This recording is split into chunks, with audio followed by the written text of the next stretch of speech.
Afternoon po sa inyong lahat. Ngayon namang hapon, dahil medyo wala pa akong matatanim pa. Ang ginagawa ko naman dito, ito naman sa'yo, natanggal ng damo. Ayan o, dami nakuha ko nito. Natanggal na ng damo to dahil umaagaw kasi to eh. Yung sa pananim mo, kung anong pananim mo, petsa man yan, kung ano, kailangan din tanggalan ng damo. Ito siya, mga malaki na. Onion leeks to, sibuyas daon. Yan. Kailangan din natin silang alagaan, tanggalin ng damo. Para walang kaagaw. Magandang pagtubo nila.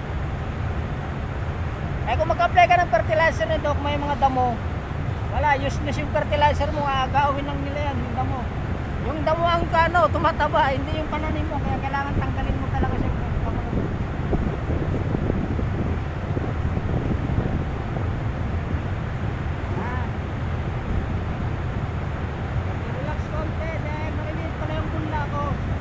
Wala pa sa tamang laki, kaya ano gagawin ko, tanggal ng damo.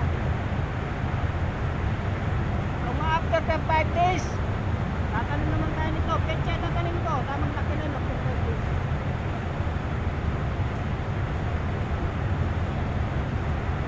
So, dandahan lang tayo pag bila nito.